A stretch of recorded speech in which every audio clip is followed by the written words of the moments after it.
Okay,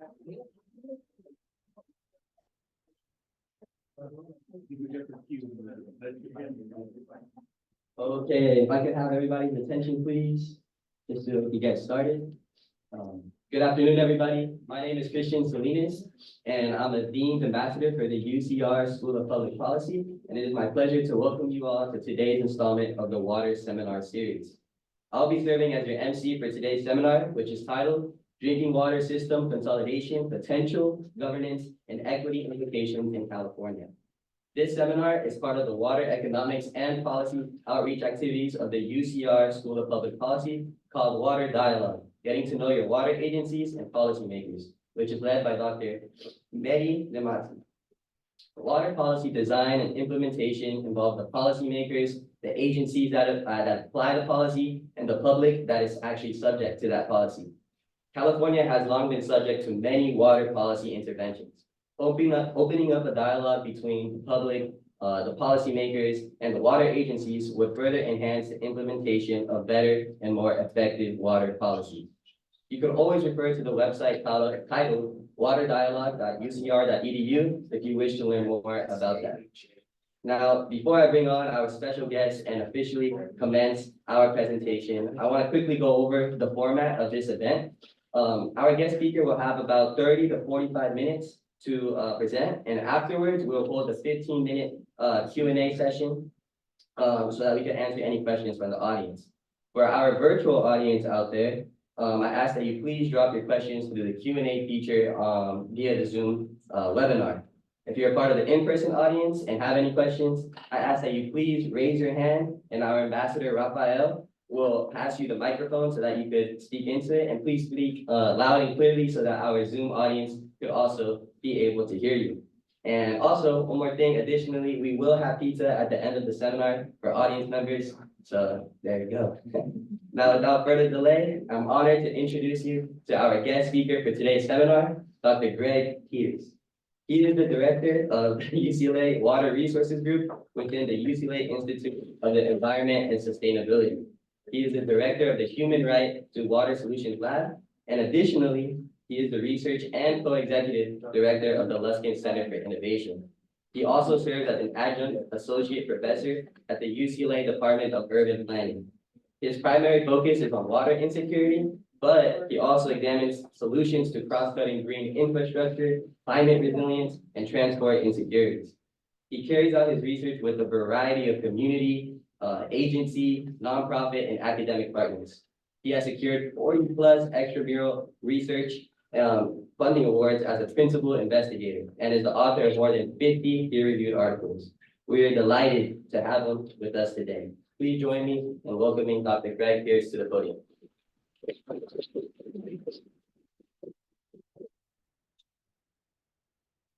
Well,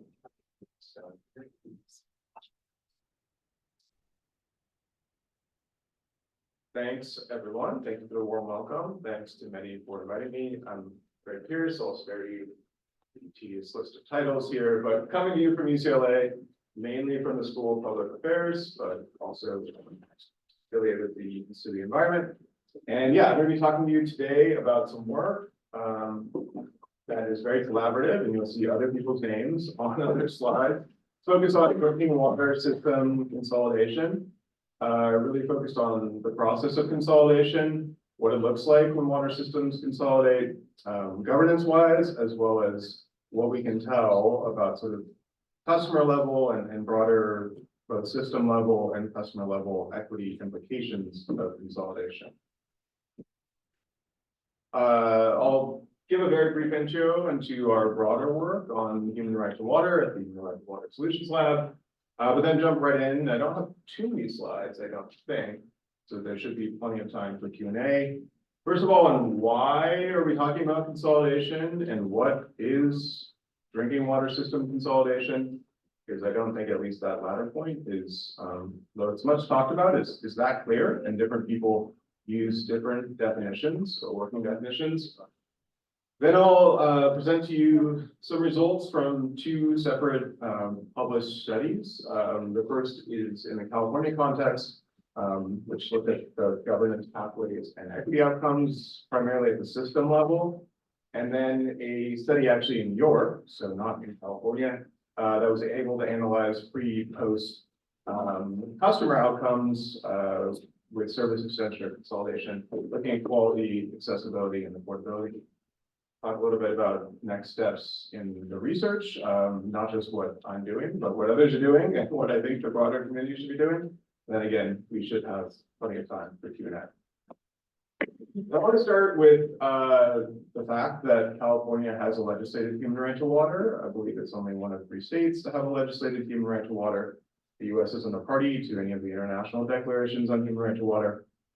And that says simply, every human being has the right to safe, clean, affordable, and accessible water adequate for human consumption, cooking, and sanitary purposes. And also note, this is something that agencies in California have begun to work on, and the state largely claims responsibility for the human right to water. And we take this frame, which is also fairly well accepted internationally, as the basis for a lot of our work at UCLA in the Human Right to Water Solutions Lab. Actually come from sort of an international development, WASH background, doing work on water and sanitation access, affordability, quality, for quite some time, all the way through my dissertation, and then migrated those interests back to the context of California and the US, since given my postdoc. So yeah, and we take sort of California's mandate and open door to work on human right to water, and really study all aspects of affordability, quality, and accessibility. And I'm motivated by household access, not only to water services, but other sorts of essential services, and do work a little bit across sectors, energy, transportation, and climate resilience. So happy to talk about any of that in Q&A. But our work is very engaged, and I think you'll get a sense of that as we go. As the introduction said, also we work, nearly every project we do is either with an agency or responsive to an agency, with community partners, with nonprofit organizations, either formally or informally, as well as other academics and research partners. That brings us to the topic at hand. What is water system consolidation? Again, there is no consensus definition in the literature or the industry. I'm going to use a definition here that we came up with in a report led by Kristen Dobbin at the Luskin Center for Innovation, now it's at Berkeley, Justin McBride, who's a PhD student at UCLA, that says that consolidation is the formal merging of some or all the governance, management, financial functions of drinking water provision between at least 2 systems. That can be 2 regulated community systems, or it can be extension of service to private wells, as the second study looked at. That being said, there's a lot of synonyms for consolidation, especially internationally. It's called aggregation, quite a bit more. There's also quite a stigma around consolidation in some policy and advocacy circles. So you'll see people talk about regionalization or partnerships. And there's also not just physical consolidation, although physical consolidation is the focus of the 2 studies I've done, because physical consolidation, actual physical joining of 2 systems, in addition to governance, management, financial functions, is the only phenomena that we can actually study empirically. As far as I can tell, I have yet to see a study that looks at regionalization, partnerships, or so-called managerial consolidation, and assesses its impacts. I've seen some studies try that I don't really buy, but that's a different story. So we're looking at physical consolidation, and physical consolidation is what's sort of most able to be documented and what's most prevalent, at least in the context we're talking about here. Also know that there's different ways that consolidation looks post its activity. The most common is an acquisition, and especially in the California context, the first study I'll talk about in just a second, that's 90+% of cases. But I want to note that consolidation can look like a two entities coming together and then the third entity being formed, an umbrella organization, usually a joint powers authority, or it can look like an actual merger sort of equals into one new entity. But for the most part, it looks like one system acquiring or receiving another system. And again, this is just one illustration. There are plenty of ways to illustrate this, and there's really no consensus on exactly how these terms are used in the literature or in policy circles. Now I want to talk a little bit about why consolidation before we talk about what consolidation looks like and some impacts. Why consolidation? I mean, there's a lot to say here. I think I'll start with saying, and part of the reason we're looking at this is consolidation is an increasingly favored or talked about policy in both sort of local, certainly California, in the US-wide discussions about A, drinking water system governance, and B, equity. The term consolidation gets thrown around a lot. Part of the reason for that is we just have so many drinking water systems. It's true, like in LA County, we have 200. In California, we have 3,000. Community water systems in the US, we have 50,000. And that is many more systems, a much more fragmented landscape than we see for other types of utilities. I mean, natural gas, I think we have less than 10 in the state and really only 2 or 3 big ones. Power, we have 5 big ones and then 30 to 60 other moderate sized systems. Even wastewater, we only have 900 collection systems versus 3,000 drinking water systems. Or community water systems, which is the EPA term for a regulated drinking water system. So we have a lot of systems, and they generally underperform. We know that, especially when it comes to quality, which I'll show you on the next slide, but also as it comes to the ability to just provide water reliably, especially in disaster events, which will become more vulnerable due to climate change, and then mixed evidence, I would say, on affordability. But another big motivation is that conceptually, there's a big argument for utility consolidation because of the theory of economies of scale. And there's not actually, as I said, a slide in a second, a lot of evidence empirically about economies of scale savings, pre and post consolidation, certainly, or even economies of scale for drinking water systems generally, not as much as you would think. That being said, the theory and the concept is quite strong. And again, we can see just by comparing larger systems with smaller systems, there are clearly some economies of scale benefits to larger systems. What does this look like without just a bunch of words?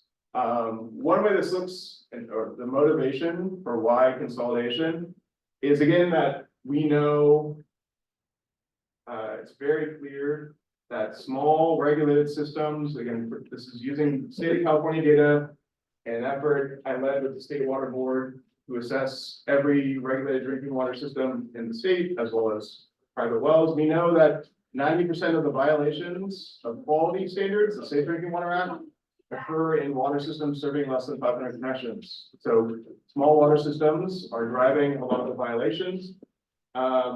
And there are among the 3,000 regulated water systems in California, 331, at least in 2021, that were deemed failing because they were endemically failing to meet the standards of the Safe Drinking Water Act.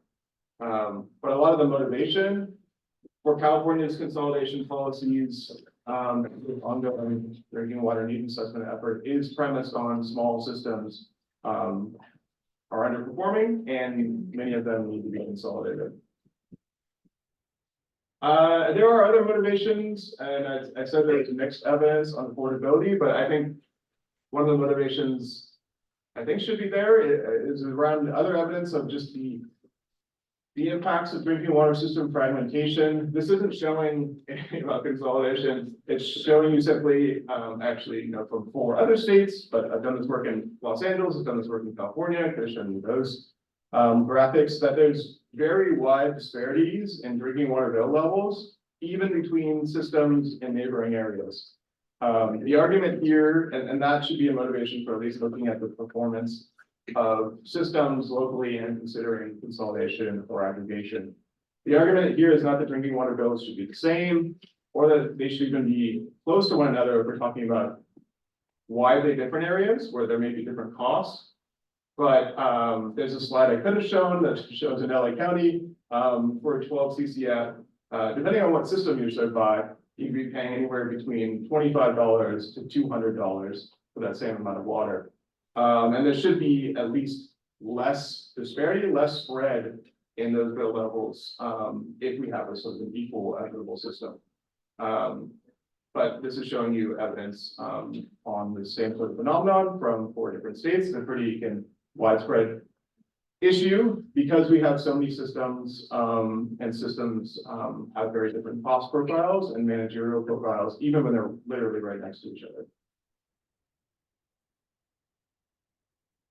So that brings us to, what exactly am I presenting here today, and what are the gaps that this research is filling? I don't go deep into the literature here, but the basic premise is that there isn't actually much empirical support for most of the theoretical claims about the benefits of water system consolidation, or what water system consolidation looks like. Again, I don't think there's much basis yet, although the theory is strong, empirically, even for water system economies of scale in the US, but certainly not for water system consolidation.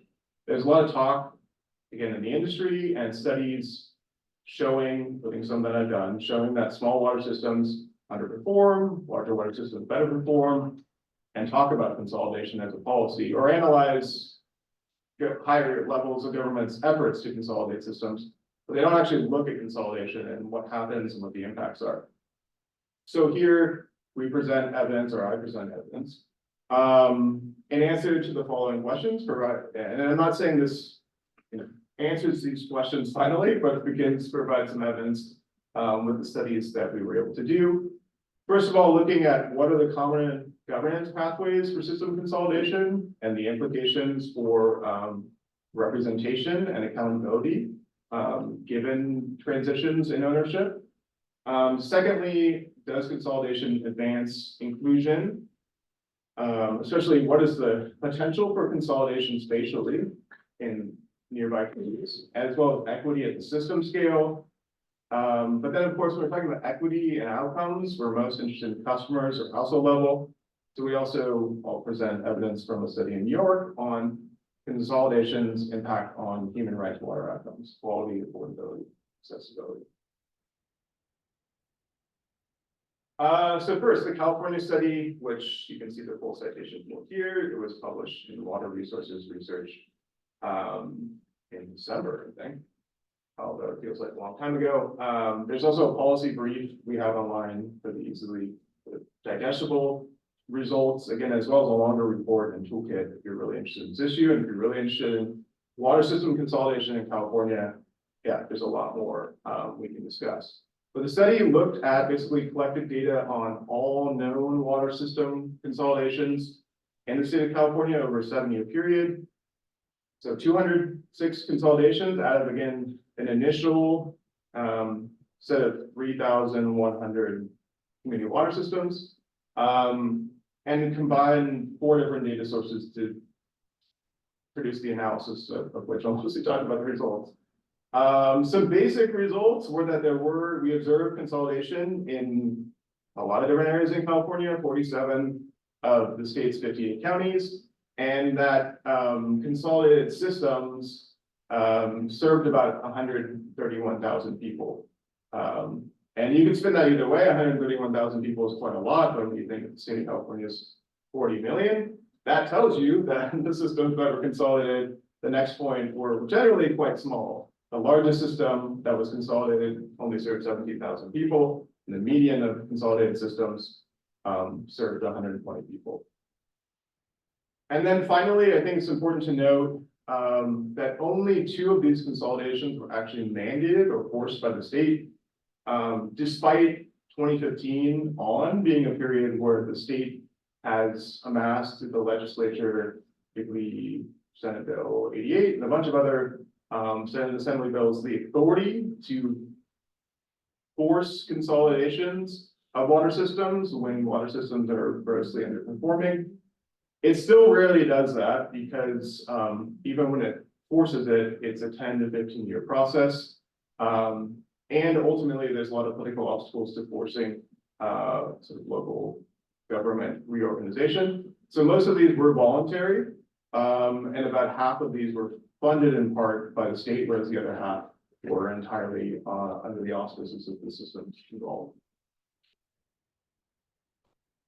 Getting to more visually interesting findings. One of the big things we looked at again is what are the governance pathways of consolidation, and particularly we're interested in looking at whether consolidation was mostly sort of a public-private phenomenon, as a lot of the literature talks about. There are endless debates about sort of privatization of systems and remunicipalization of systems and the implications.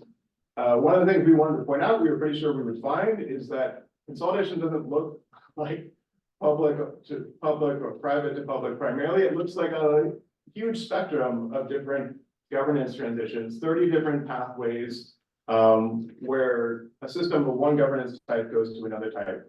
And the thickness of the line is basically showing you the most common types, with the most common actually being the private ancillary, especially mobile home parks, which I know some people in the room are interested in.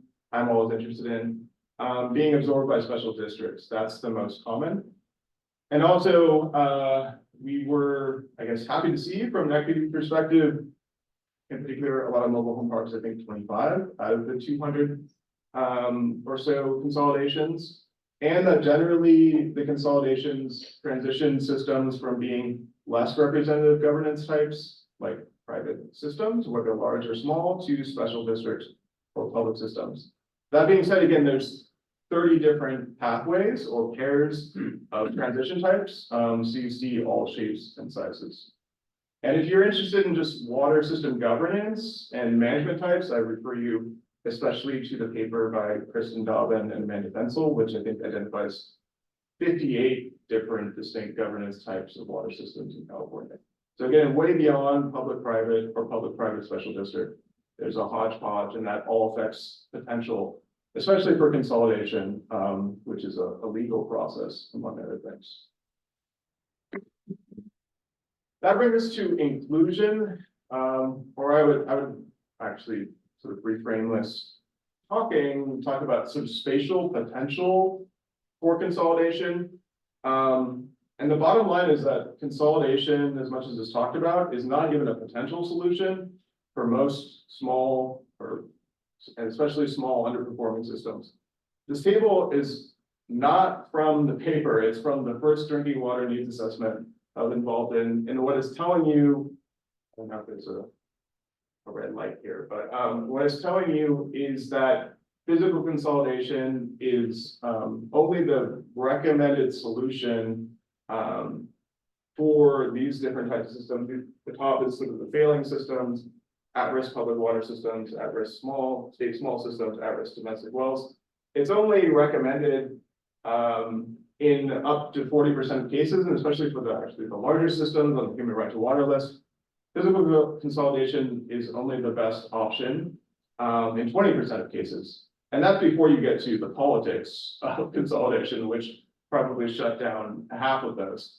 Versus, again, other types of interventions that could solve a water quality problem, like localized treatment, point of use, point of entry, which I know is controversial, and just other sort of infrastructure fixes. So all that to say, consolidation should be thought of as a partial solution. And what we found in the study in California, when we looked at the spatial proximity of systems that were consolidated to those that consolidated them in California, was the average distance of joint systems was 1 mile. Meaning systems were on average only getting consolidated if they were really close to another system. There wasn't huge consolidation efforts, although I believe the longest consolidation distance was 17 miles. Generally, they were less than half a mile. And there's also generally in sort of costing estimation, the concept that only up to 3 miles is economically feasible for physical consolidation. Some people use 5, but again, I think 1 is really where you see more of a sweet spot, especially when it comes to voluntary consolidation. And I will also say the 3 mile, 5 mile sort of buffers are just round numbers. They're not observed like from the literature, and 1 mile I think is again more realistic than 3 or 5. That brings us to equity. The study looked at a number of different equity potential outcomes, really just joining census data to water systems. First, I mean, did find, let's say, somewhat positively, and maybe obviously because their systems are next to each other, that the profile, income, and race, ethnicity-wise, of consolidating and receiving systems tend to be similar. The average income of both receiving and consolidating systems was a little bit lower than the state average. So you do see actually more consolidation between pairs of systems that are a little bit less well off than the state average. That being said, when you go beyond the averages, you actually see among the consolidated systems, the systems that were absorbed, systems that are quite high income were much more common to be consolidated than systems that were very low income. So it may be representing that really high income communities that have water quality problems are better able to participate in consolidation and get better service than very, very low income communities. All right, so that's the California study. Now I want to talk a little bit about the second study again that I was involved in at Kelsey Piper, who's at Northeastern, Kristen again who's at Berkeley, Nate Jones, who's at Alabama, led. This study is actually a follow-up study to a study that Kelsey did some time back that's published also in Environmental Science and Technology that documents the background or the motivation for this consolidation, which is that there was massive road salt contamination of groundwater aquifers, really throughout the Northeast, but especially in upstate New York, that makes a lot of private wells and small systems, their water undrinkable. So she helped document, and some others helped document, the prevalence of this road salt contamination, and also sort of laid the responsibility on the State Department of Transportation, which led to there being a consolidation effort and a funded consolidation effort through the statewide drinking water state revolving fund, both a grant and a very low interest loan that again made consolidation of private wells, nearly 500 private wells, into a nearby regulated system. I should say that drinking water system state revolving fund is the primary and nearly exclusive state mechanism that every state has to fund upgrades to drinking water systems, including consolidations, and it's where most of the bipartisan infrastructure law money is being routed through ultimately from the recent federal bill. So drinking water state revolving fund, I know it's a bad acronym, but it's important one to know if you're not familiar with how drinking water systems sort of are funded by the states and ultimately the federal government. But Kelsey, having done this previous study, taking water quality samples and doing surveys of residents 5 years back allowed us then to come back to the community and to go out and conduct water quality samples at the tap of folks who have been connected in, as well as conduct household surveys to actually be able to analyze pre-consolidation and post-consolidation differences in water quality, water affordability, water accessibility, and perception in a way that is rarely, if ever, done. I've never seen a study like this. And to be clear, I don't do the water quality sampling. I'm a social scientist through and through. Once again, her team did the water quality sampling. I help with the survey, especially the affordability part. But I do think, one of the implications or takeaways for me is that we need to do more pre and post evaluation of consolidations.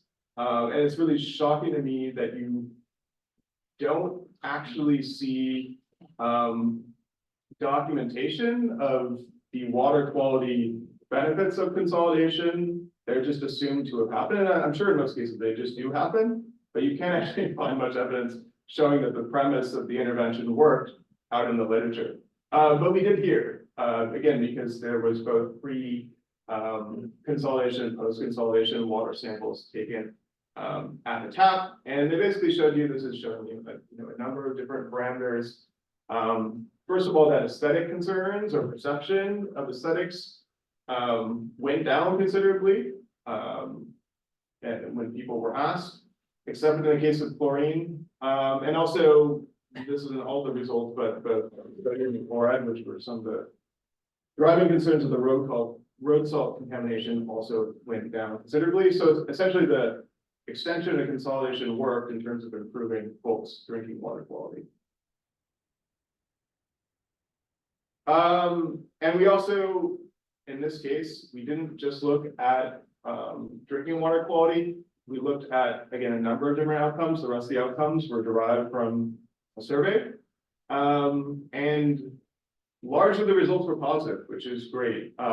So again, we found observed and perceived improvements in drinking water quality, except some people reported they didn't like the chlorine smell of regulated service. We also found, which we didn't necessarily expect to find, that consumption levels went up. So you can call that accessibility or not, but people drank more water when they had regulated service. They also spent less and applied less in-home point of use water treatment, again, because they trusted the water and they drank more of the water. The most nuanced findings were around affordability, particularly the perception of affordability. I didn't include a table here, so it would have been a little overwhelming, but essentially folks went from private wells where they didn't pay a monthly bill to paying a monthly bill for this new service. Yeah, people didn't like that, is the bottom line. They perceived affordability to be worse. That's ironic in the sense because actually the cost of the system, and you rarely see this, was lower than what was projected to be constructed. And it was highly subsidized by both the grant and a loan. But the projection of the monthly bill, which I believe wound up being $60 for your average consumer, was lower than the projected $80 bill that was issued, 7 years 7 years ago when the consolidation started. But people still perceived it to be higher than they expected. And we think part of the reason for that is that they were receiving subsidized bottled water while the state was getting its act together to do the consolidation. And that's something you see actually quite commonly also here in California, that the state provides bottled water, small amounts of bottled water to systems that are waiting for consolidation when the state has deemed that they're in need of it because of human rights water issues. The state, by the way, also pays retail for that, paying $1.18 per gallon for that water. So it's incredibly expensive water, but people are getting it, they get used to it, and then when they start receiving a water bill, they perceive that negatively, which is a problem, especially when it comes to word of mouth and sort of understanding of the impacts of extending regulated service. So that's actually wrap up of the results of the second study. I didn't want to present too many slides on that. But we have a number of future directions and sort of open questions I want to throw out there and happy to discuss in the Q&A. The first is, of course, like one of these studies is on all the consolidations, the 7-year period in California. One is of just one community in New York. There aren't other studies that are similar to these that I have seen. So do these results from our 2 studies generalize across communities across other states? I don't know the answer. I'd love to know the answer. But yeah, want to be clear that we can only speak to what we found in California and Orleans, New York from these cases.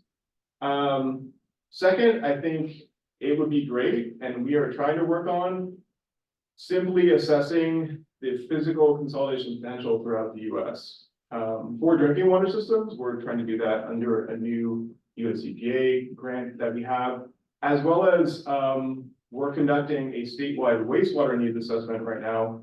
It looks similar to the drinking water needs assessment. And the big push there, again, is around consolidation, and particularly the integration of septic systems, or if you like, on-site wastewater treatment systems into regulated sewer systems. But again, we don't know the potential there before we get to thinking about how big of a solution consolidation can be in these spaces for systems that are very small and underperforming. I think a big thing that I'm trying to push is, can we actually get our hands around managerial consolidation or non-physical consolidation? Can we define that in a way that then we can actually study it and figure out if it works, what impacts it has? Right now, again, I don't know of any study that looks at non-physical consolidation and provides evidence on that front, even though it's really talked about out in the literature as a potential solution. Or regionalization, throw that out there. Another study that we're doing right now is looking internationally and trying to both understand if there's lessons learned from other high-income countries or OECD countries around consolidation, lessons learned from other countries, or lessons that the US can bring to other countries around both how systems are actually defined, regulated systems are defined, and around consolidation definitions and efforts. You can find, and you sort of, I hope it's intuitive based on what I presented, that if you only regulate systems, for instance, Spain only regulates systems that serve more than 2,000 people, you're gonna have far fewer systems, and you're gonna have much less of a problem with small systems because you're not even looking at the small systems. So there's huge, I think, variances there, as well as you can observe, places like the UK, we have 20 regulated utilities, all privatized, that serve the whole country, again, versus the US that have 50,000 systems. But looking at the differences in definitions and efforts to draw lessons in both directions. And then finally, I think there's a big question again about pre-post impacts of consolidation for customers. It's something we've been working on for a few years, but Kristen Dobbin is really leading now, is trying to at least measure, if we're not going to go out and measure water quality pre-post, which again isn't done in subsidized consolidations right now, or do surveys pre-post, at least assess affordability by either surveys or looking at bills before and after consolidation. That hasn't been done. It's been tried to be done, including by the state. We tried to help the state over the last 2 years. It kind of fell apart. So now Kristen and others are actually leading a survey right now that if you're a water system in the room, you could take if you participated in a consolidation to try to get more information that's rigorous as there are more consolidations conducted over, really the next few decades, to understand again the process, the governance, some of the obstacles to consolidation, but really assess the outcomes of consolidation and what impact it had both at the system and at the customer level.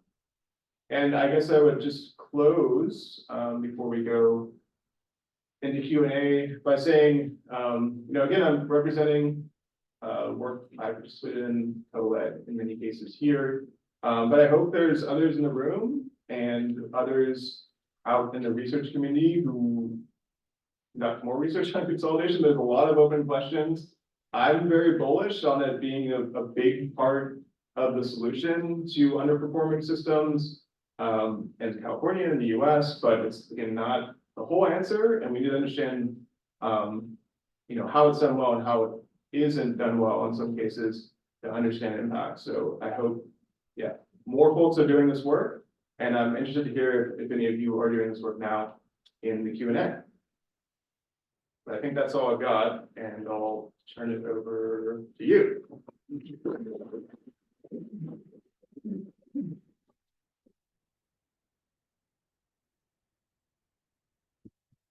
Thank you, Dr. Pierce, for that incredibly insightful presentation. We'll now like to take this time to transition to the Q&A portion of the seminar, in which I just want to give you guys a quick reminder for our in-person audience. If you guys have any questions, please raise your hand so that our ambassador Raphael could come over and hand you guys a microphone to speak into. And for our Zoom audience out there, once again, quick reminder, please use the Zoom chat feature to enter in your questions and we will pose them to the speaker on your behalf. And so, yeah, let's begin.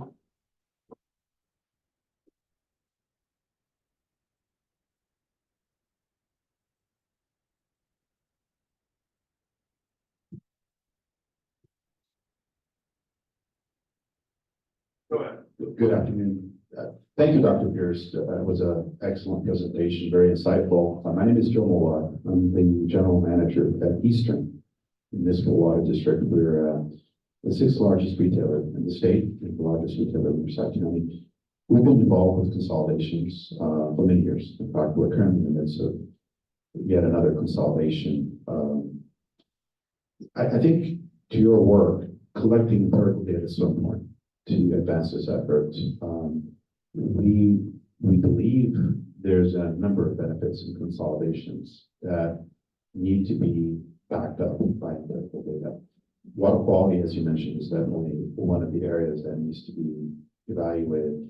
But I would also be interested to see if ultimately there's additional data relative, for example, to underperforming systems that are consolidated as far as fire protection. As we continue to face climate change impacts, we're seeing increasing fires throughout the state, and often underperforming systems are just not able to provide the fire flow or the water storage that is needed to fight fires throughout the state. And I'd be curious to see if that is something that will be considered in the collection of data in the future. The other thing that we've seen, and again, we don't necessarily have the empirical or the data to back it up, is often with small systems that are underperforming, they're not able to accommodate economic growth. They're not able to accommodate any type of investment in the community, and thus they're limited. Whereas when they're consolidated, there is the ability at least to accommodate investments and economic growth in the community. So that is yet another potential area to examine to see if there is a benefit. We have always been advocating for more streamlining of legislation and policy that would help streamline the consolidation process. What we have seen, though, is interest by the state to provide infusion of funding. But what we saw is a one-time funding may not be necessarily a long-term sustainable solution, because to your point, we saw that the structural, organizational structural of these small systems as being important to long-term sustainable performance. And I do agree with your point that there's a difference between physical consolidations and managerial consolidations. But managerial consolidations, we still feel is critically important, simply because in a water system today, whether you're talking about regulatory requirements, financial requirements, and legal, there's a certain amount of revenue you have to generate. And for systems that are 500 or less in terms of connections, it's difficult for them to generate the necessary revenue to sustain a system that meets all the regulatory, legal, and other requirements. So we very much applaud your efforts, and we think there's more data that needs to be collected and analyzed to support these issues. But I was curious to see if fire protection was another consideration. Thank you. Yeah, thanks for that. And I think I agree with everything you said. And certainly I want to be clear, I'm not against managerial consolidation. I just don't think it's been measured. And we as researchers don't have our hands around how to measure it yet. We'll talk about its impact. But as to sort of the reason for consolidations, that is actually something that we had some evidence from in the California study.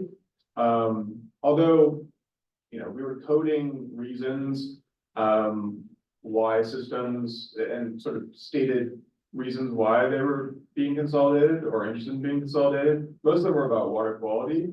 I think that is changing, will change. There were a few cases where fire concern was explicit, I think maybe only 5, but more and more climate sort of hazard reasons for small systems to consolidate, and small systems are almost invariably single source reliant. So just much more vulnerable to disaster, and then they have no water, or they can't pay to, retreat that water. So I think that's gonna be more and more of a motivation. And we do have some data, but there's also the complexity of usually there's multiple reasons. So how do you sort of assess which one was most important, when the information is qualitative? Again, just from a research perspective, that's a challenge, but there is some data there, and I do think that's important to understand, for sure. As to the economic development point, yeah, I think that makes a lot of sense. And yeah, I mean, larger systems have pretty sophisticated plans and, around growth and around anticipating future demand. Whereas, again, when you get beyond the 400 top systems that have all these additional reporting requirements, you don't see that kind of planning, or anticipation, or even capacity again for growth beyond that. I will also say, I mean, I think, and it's great to hear about what you all are doing, and I'm always really happy to hear when a public system, city, county, or a special district is doing consolidation, or helping support consolidation. It's in a lot of ways, public or quasi-public entities, their hands are pretty tied. And the incentives aren't there, or even they're not allowed to consolidate in the ways that someone like me or the state might like. Whereas investor-owned utilities can maneuver things more and have more of an incentive, especially for managerial consolidation. And that's great and to be part of the solution, but it's an interesting dynamic with the state really wanting consolidation, and there being a lot of large public or quasi-public systems out there that they have the capability, but again, sort of the legal and financial incentives aren't there. So I hope we find a better way around that, as well as, I didn't talk about it here, but the pace of consolidations, or how long it takes from the point where everyone agrees there needs to be consolidation to that actually happening is still way too slow. State's aware of that.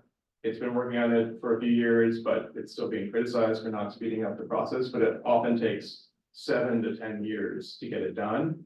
And that's just too slow for the pace of what we need, to get, closer to, I think a lot of people say 1,000 systems maybe is a goal versus 3,000. I think you also had a question.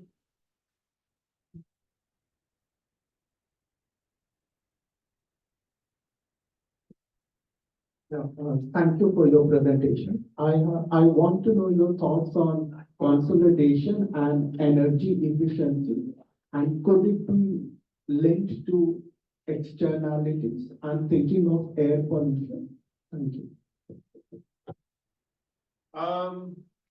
Could you repeat or rephrase your question? I guess I'm not sure. Are you asking what consolidation, what impacts it has on energy efficiency? Yeah. Okay. And could it have environmental externalities? Oh, okay, yeah, sure. I mean, good question.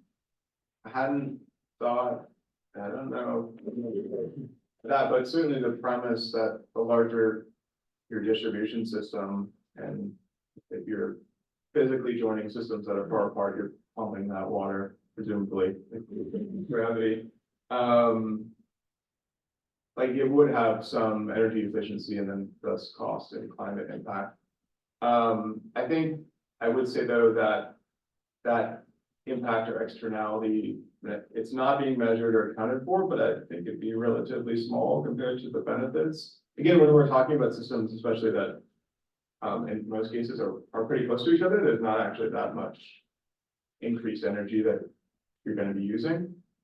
I mean, that being said, if you wanted to frame it this way, the small underperforming systems, again, they're almost invariably on private wells, so they're not a huge distribution system, and they're not importing water, so they're more, they're more climate efficient in that respect. But I think again, that benefit is far outweighed by the cost of the underperformance and any sort of increased energy use in the receiving system. But there's a lot of work on energy efficiency and climate resilience among larger water systems. I think they're all getting there and doing better. So I wouldn't be so concerned, although it's a good question. and it should be part of the consideration.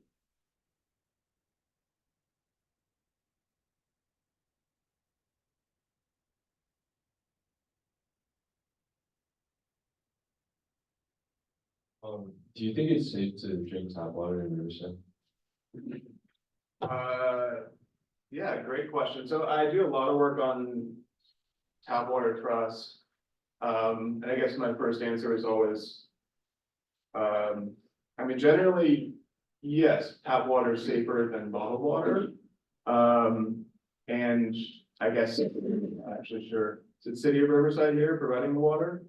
Yeah, I mean, I haven't looked at their consumer comments report the last 6 months, but I'm assuming it's pretty safe water. And again, yeah, larger systems are providing safe water generally, safer water than your average bottled water.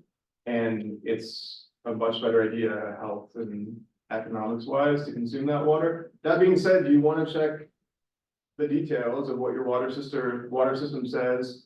And there can be issues, and a lot of the issues that lead people to distrust their tap water are about the plumbing inside wherever you're drinking the water, and that's not the responsibility of the water system.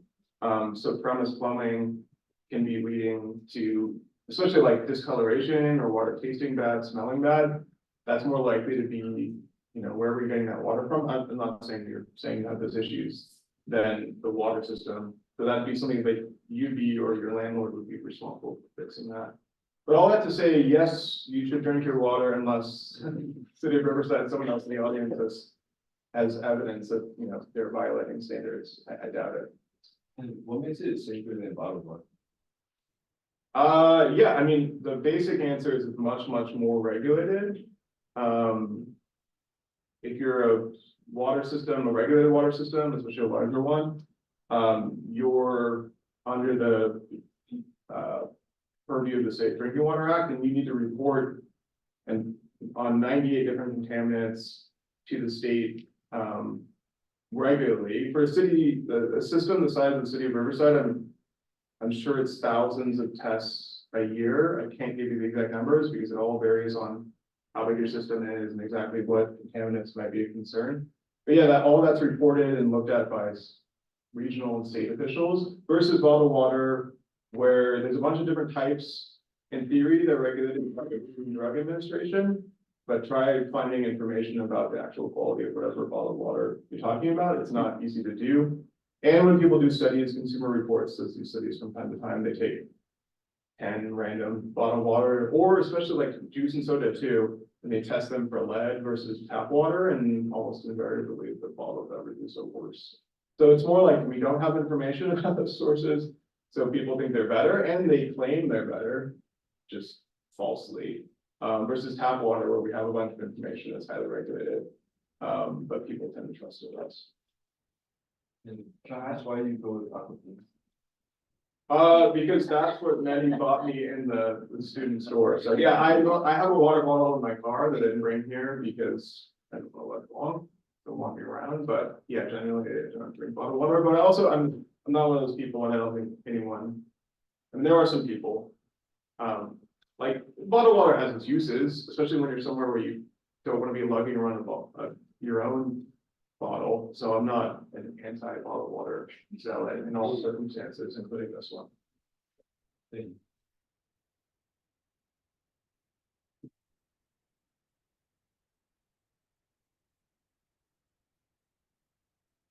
Thank you so much for the presentation. My name is Vijaya. I'm with Eastern Minnesota Water District. I'm just curious to understand how some of these lessons that have carried forward from drinking water consolidation and how they play out in wastewater domain. We see a lot of push in terms of wastewater consolidation happening. So I'm just trying to understand what do you see in terms of lessons learned going forward towards that direction. Yeah, I guess I'll give you a few thoughts. They aren't fully formed because there should be clear. We started the statewide wastewater needs assessment with the state board in July. So, and it's 4 years separate, and there's much less documented around wastewater system governance and anything about equity outcomes of sanitation needs disparities in the state. That being said, again, septic to sewer is a big emphasis there. I'm just trying to think of how to talk about this concisely.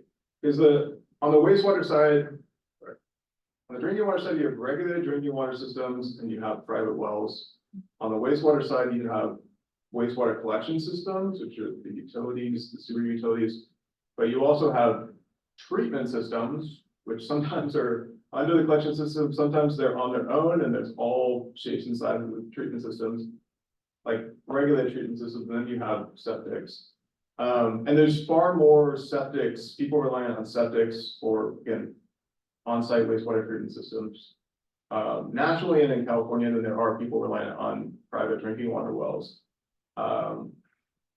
So that as a premise to say, I guess, so far, we're finding that septic consolidation into treatment and collection systems is more expensive, maybe even double as expensive as consolidating a drinking water well into a drinking water system. So that, like, even though there's the need, it limits the state funding for anything in that space. That being said, there's also all sorts of movement in the wastewater sector, of course, of wastewater recycling. But we don't, and there's some potential funding for upgrading of wastewater treatment facilities that are actually underperforming if they take on the responsibility of connecting in additional septics. But I don't see a much prospect for what we're mostly talking about here, which is the merger of collection systems. There's not a big impetus for that. And so the analogy actually to exactly what we're talking about here is maybe sort of weak, although the conversation about septics, which is the parallel private wells, is very strong. And more, yeah, of an under sort of, people in the industry know, but underobserved environmental and public health crisis in pockets of California, including pockets of certainly Coachella Valley in this general region. I don't know if that answers your question. Oh, that's good, thank you. And I didn't really say earlier, I mean, we're talking mostly about regulated drinking water systems, but in California, you have 6 to 8, depending on whose estimates you, but 4 to 8% of the population is on private drinking water wells. They're responsible for those wells. We don't know anything systematically about the quality of that water. Nationally, it's much larger, 10 to 12%. So there are plenty of folks who are reliant on their own sources, and those would be considered part of the consolidation conversation, although in other cases, people exclude them. But again, on the septic side, on the wastewater side, it's 15 to 25%, depending on the estimates, of people in the US who are not connected into a sewer system.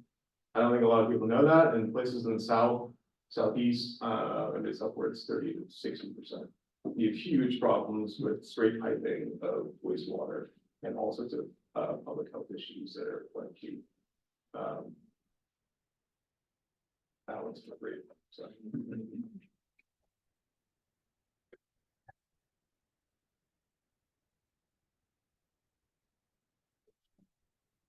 Thank you so much for your insightful responses, Dr. Pierce. Thank you. Have a seat. Unfortunately, we have run out of time for our questioning period.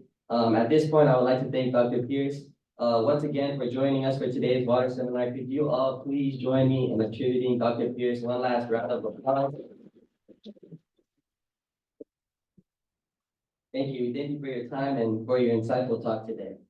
And also thank you again to our audience members. We look forward to seeing you at our upcoming School of Public Policy events. In fact, actually next Wednesday on February 7th, we'll have our next water seminar, which is titled Water Partnerships to Promote Infrastructure Investment and Flexible Water Management, led by Dr. Alvar Escriva Bo of UCLA as well. Additionally, we will have upcoming seminars open to the community on February 14th. Led by Omar Sohel, a policy analyst for Senator Lola Smallwood Cuevas, which will take place and we'll talk about winning big for workers. And on February 28th, we'll have a seminar by Violeta Aguilar-Wyrick, principal at Zara Consulting. And you can always learn more about events like this, hosted by the UCR School of Public Policy by visiting our website at sdp.ucr.edu. And while you're there, you can also learn more about our master's program and our combined BA NPP program. And additionally, you guys can also go ahead and check out our own policy chats, which is our own podcast series, which we have come out with new episodes as of recently. Thank you again for being with us today. We have some pizza in the back now, and thank you so much again, and please get some refreshments before you all leave. Have a great day and enjoy the rest of your week. Thank you.